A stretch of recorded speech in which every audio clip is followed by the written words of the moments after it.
It's halo-halo time! Nagawa na kami ng halo-halo. Ayun, sabi nito. Ewan ko bakit hindi naman ako ito. Bakit? Masarap yung kahapon. Sabi na, sarap-sarap. Barbecue ni Luchi. Ah! Okay. Hello, congratulations, M&L.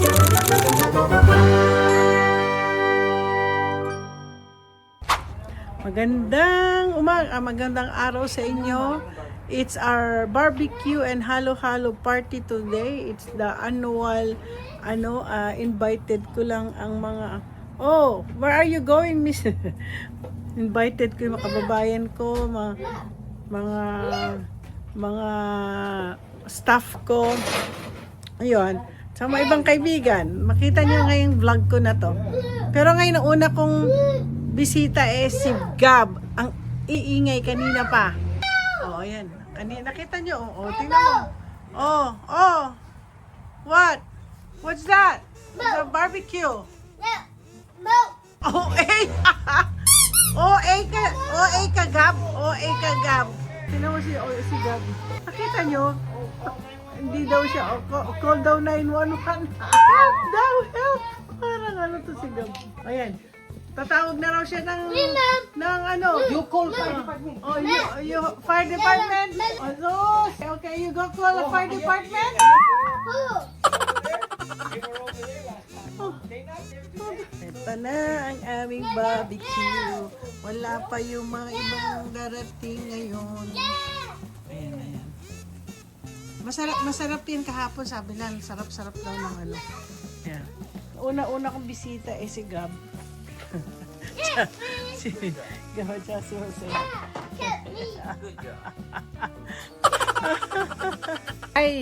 Okay guys, tapos na.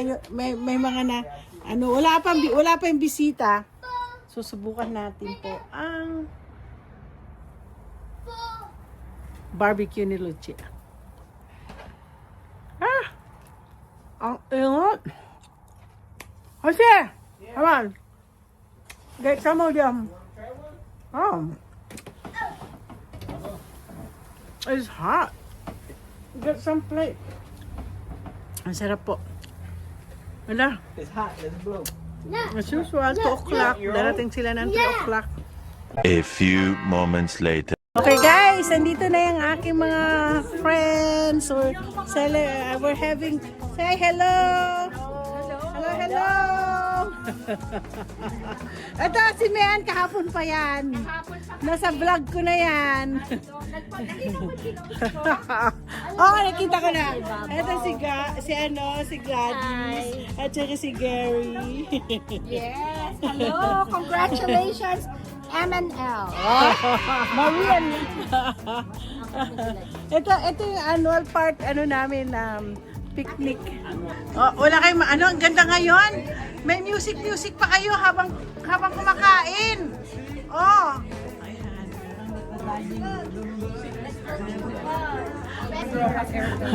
Okay, ladies and gentlemen, I want to introduce you to my very first assistant. When I started the MNL accounting, we only have like 65 clients. She's the one answering the phone, and she's my neighbor. And look at her, I hate her because she lost a lot of weight. Look. Tignan mo, ang ganda.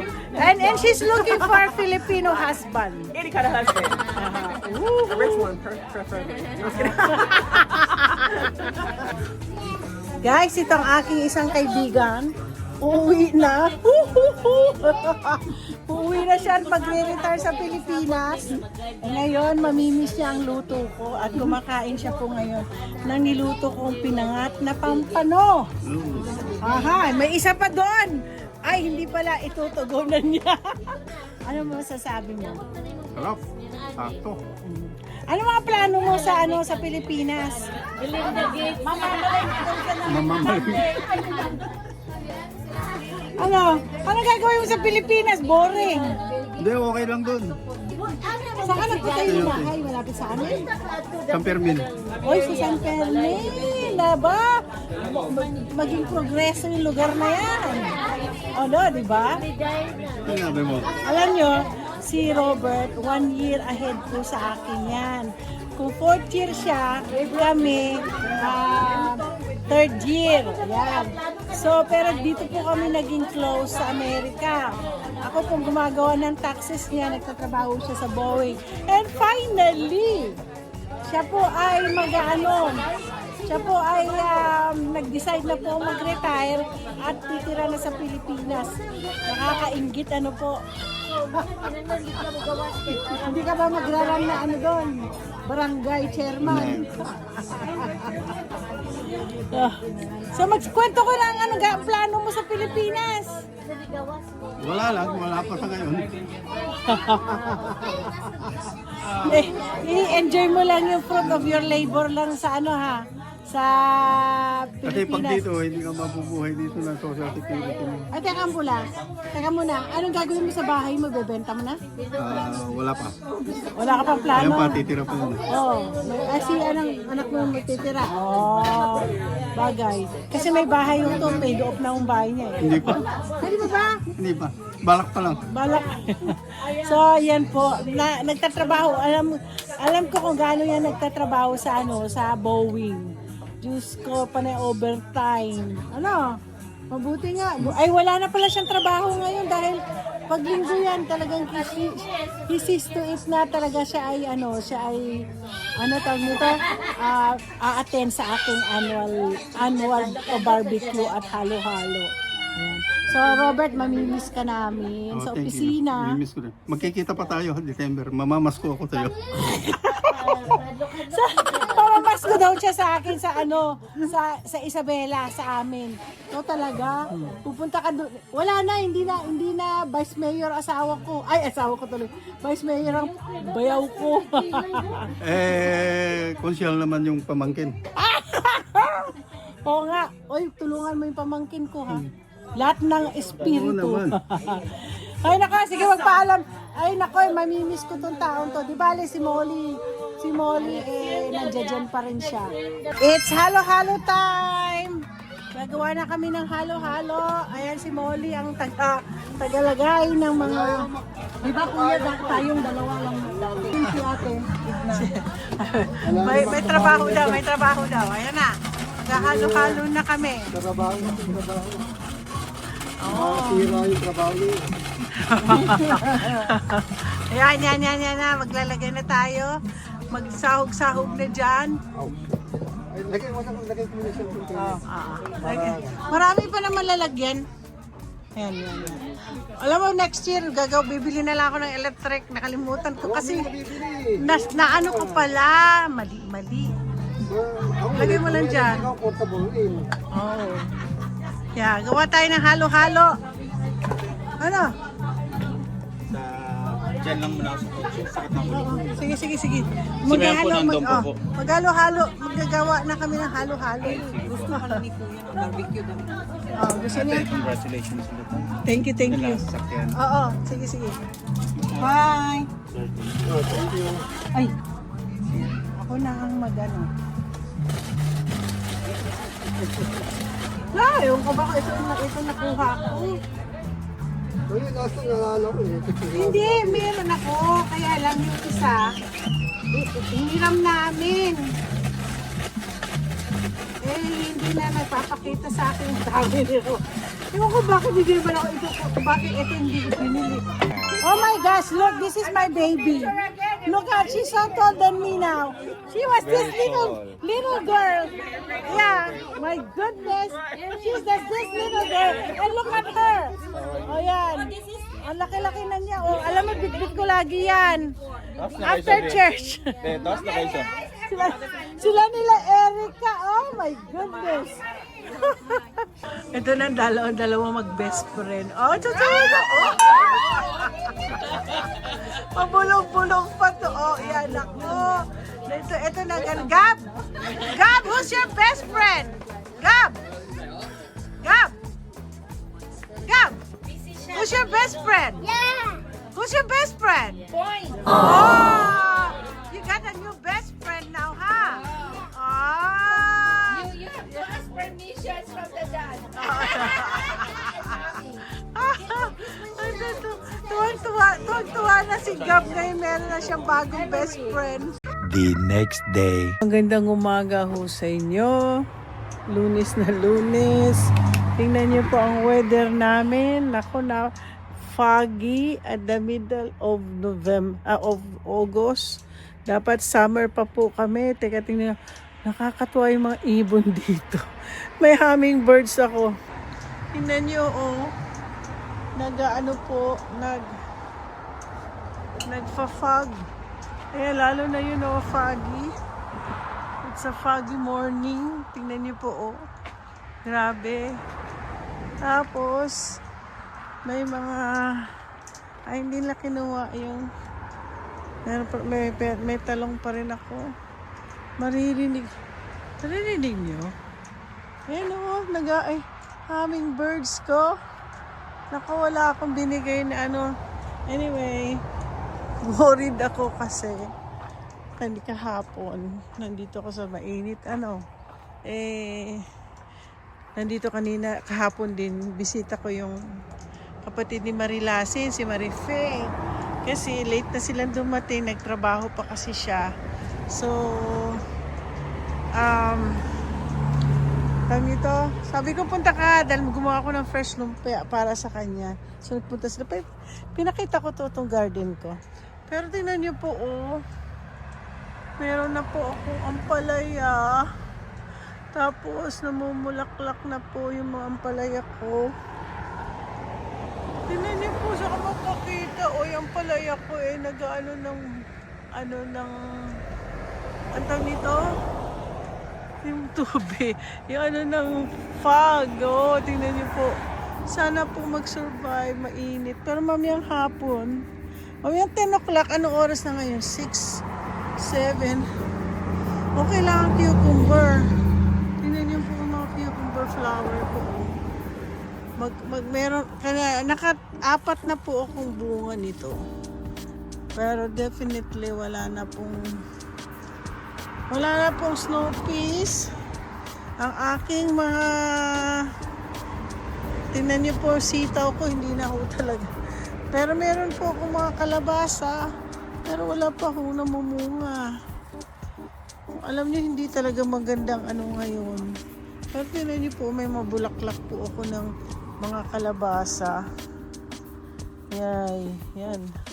Ito pwede na siguro harvest na to. Purple cabbage po to. Purple cabbage. Opo. Marami ba? Ito medyo pa lang siya, oh. Umpisa pa lang siya. Ang namumulaklak pa rin yung aking beans. Definitely. Ayun po, meron pa bulaklak. Mamumulaklak pa. Mag-aano pa sila. Pero hindi ko nakuha, oh. Tingnan niyo po, oh. Nagganito na yung beans. Meron siya, seeds. Kukunin ko yung seeds na yan. Namumulaklak pa, oh. Mukhang nakita niyo po ito, oh. Yan. May seeds pa. Ano ba yan? Yung aking okra, hindi natataas pa ganyan. Kailangan namin ng init, Lord. Prayer. At least meron pa akong mga tomatoes dyan. Kukuha ako mamaya, pipit ako dyan. Ang akin dito, upo muna tayo dito. Ang aking okra, oh, pero lumalaki naman na siya. Lumalaki. Tapos yung aking sitaw, bataw patani. Yan po, oh. Panahon po ngayon ako, mas ganda magtanim ng bok choy at saka pechay ngayon kasi nga po malamig. Ito po yung aming cabbage. Cabbage po yan. Tapos,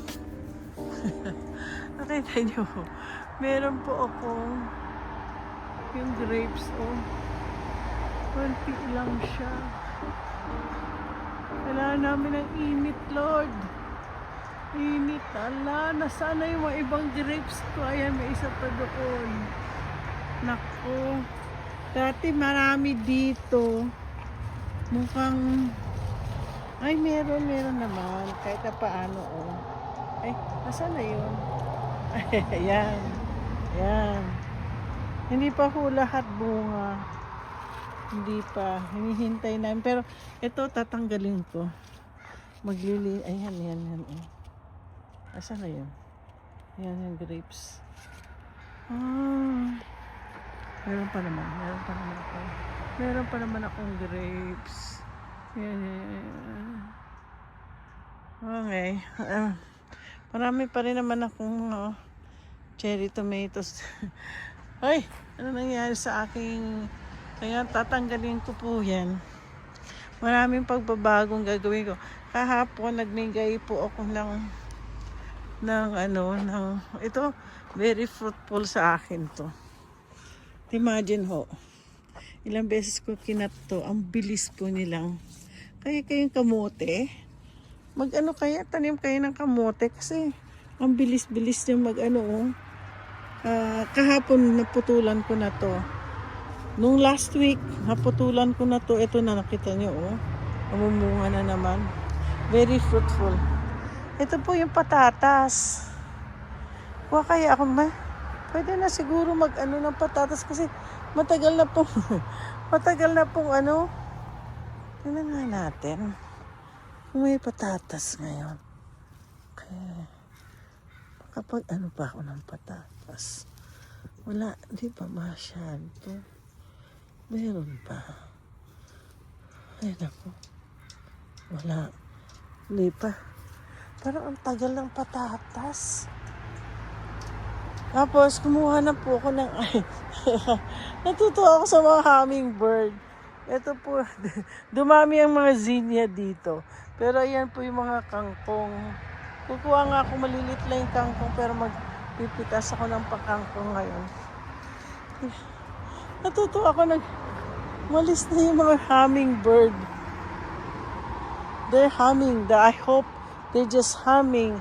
They don't take. Marami pa pong, ito po, mag-aano pa lang to, na talong.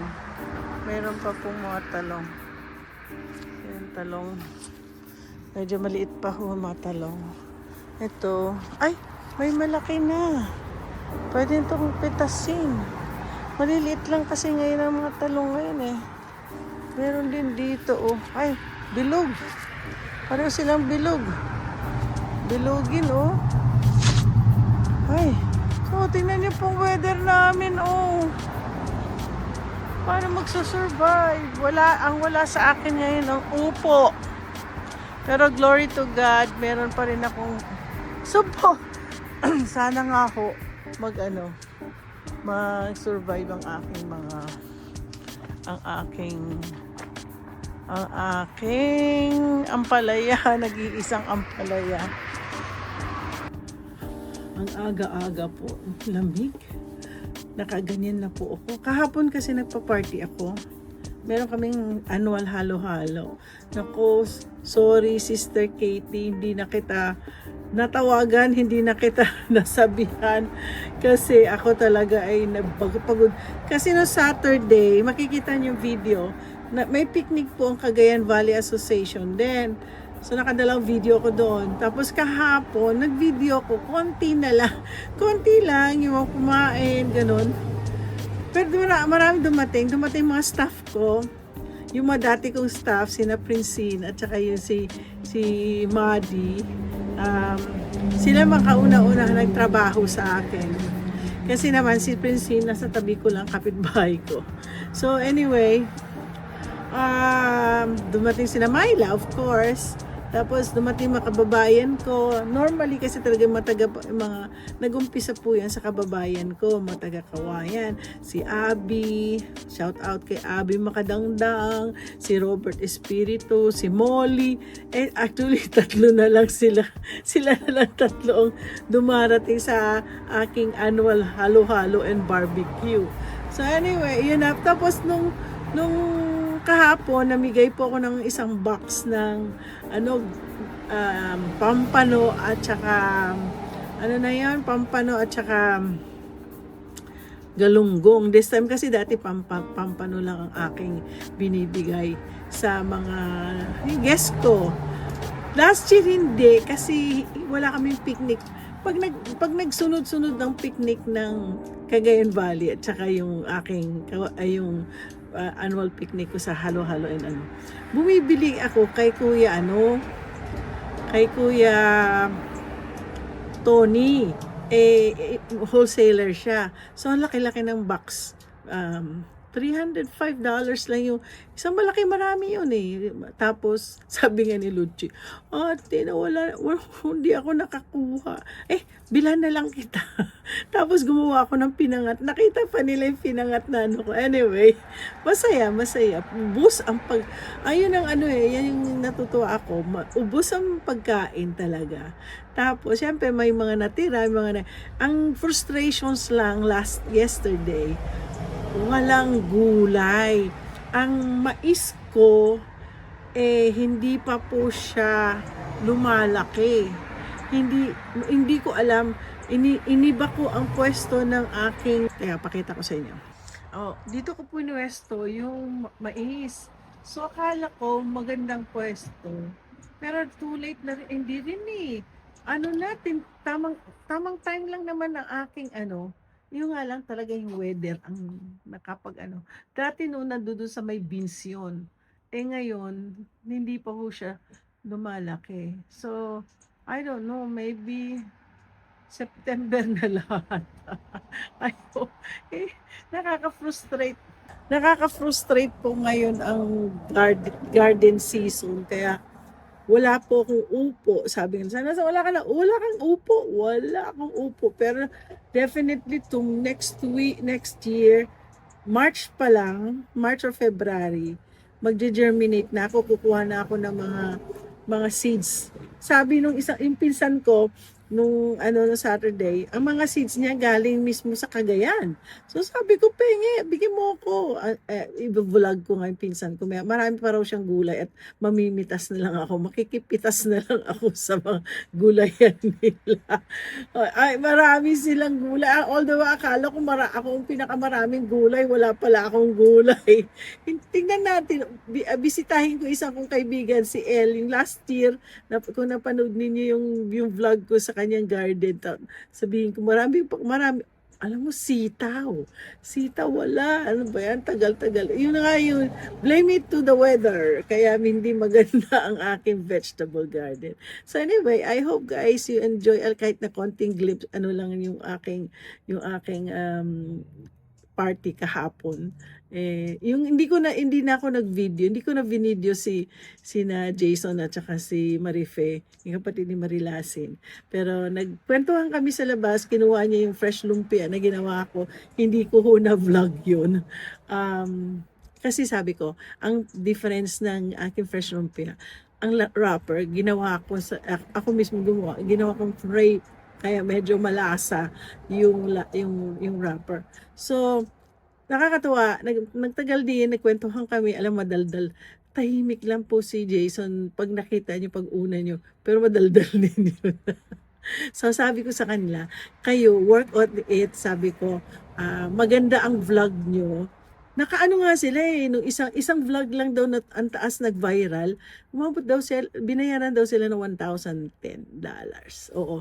So sabi ko, wow, sabi ko sa kanya, kung maipon nyo every year yan, every month nakakapag-video kayo, maganda yan, sabi ko sa kanya. Tapos yun, pag iipunan mo sabi ko kay Marife, ipunin mo yan na para makabili ka ng bahay. Yung pala to si Jason, ang dami palang mga kamag-anak dito, taga East Side. East Side ang tawag sa amin, nasa East kami. So, marami dito sa halos mga kapitbahay ko pala. Kaya alam na alam niya itong lugar ko na to. So sabi ko, kahit maliit lang, sabi ko, ang importante, meron ka may garden ka, meron ka malawak na paglalagyan ng garden. Gusto din daw kasi niya. So anyway, yun na, dami namin na pag-usapan. Guys, support niyo si Marife. Ang kanyang vlog is Pinay Girl in Washington. Pinay Girl in Washington. Pinag-usapan nga namin mapupuntahan nila yung, sabi ko, punta kayo sa Asahud Canal. Ando doon, at saka ikaw mahilig ka fishing, clamming kayo, tapos ganito gawin, magdala ka ng rice, ha? Gusto ko sumama sa kanila, kaya lang alam mo, hindi ko talaga maano ang energy nilang mag-asawa. Pero panurin nyo, para makita ninyo yung ganda ng Washington. Dahil silang mag-asawa, pinupuntahan na nila yung mga magagandang lugar dito sa Washington. At makita nyo kung gaano kaganda itong state ko. Kaya doon po ako hindi ako masyadong hinihika dito. Hindi siya smoggy, maganda. Kahit umuulan araw dito, hindi malinis ang klima, malamig for na summer. Saka makakita ng malamig ang summer. So anyway, thank you very much for watching this video. At sabi ko, binilang ko yung oras ko sa kahapon. Hindi, kasi sa totoo lang, una, pagod ako. Pangalawa, antok na ako, pero kailangan ko entertain ang aking mga bisita ko. Kahit antok na ako, kita-kita lang, nantok na ako. Kasi pagod talaga ako. So anyway, ang dami ko kasi niluto kahapon. Anyway, ako ay nagpapasalamat for always supporting me. Nagugulat po ako at marami na po nanonood sa akin. Kaya ito nga sabi ko kay Marife, ang kapatid ni Marilasin, alam mo ako, I don't care kung magkano kikitain ko. What I am more excited ay sa inyong dalawa ni Jason. Kailangan kayo, kasi tingnan mo yung kapatid mo, ang ganda-ganda ng na niya ngayon. O nga, buntis po si Marilasin at gusto nga ni Marilasin na pumunta si Marife doon. Kaso nga, iiwanan daw niya yung asawa niya, mag-isa niya magbabiyahe. So, yun, sabi ko, nako, isama mo si Jason, kaya mag-vlog kayo na mag-vlog para maganda, meron kayong pamasahe. So, yun, alam mo ako kasi na-excite ako sa mga taong nag-vlog na ngayon, lalo mga taga dito sa Amerika kasi mas malaki po ang kikitain ng mga taga dito sa Amerika. Alam mo, encourager po ako. I influence people. I don't say, don't do this, don't do that. No, you do it. Sabi ko, pag magandang content mo, do it. Sabi ko, so anyway, sabi nga kahapon, no Saturday pala, sabi, anong content? Sabi ng isang pastor, anong content mo? About God? Sabi ko, oh, I like that. Sabi niya, it's a life of a 63-year-old, a senior citizen now. Sabi ko sa kanya, what I am capable to do. I travel. Yun na. Sabi ko, anyway. So, maraming salamat po. Diyos ko, overwhelming talaga ang inyong support sa akin. I love you guys. Walang talaga. I am so grateful to you. I am so happy that I meet you all. So, anyways, saka na po tayo. Mamaya mayroon ako may vlog din ako ulit. So anyway, don't forget to like and subscribe.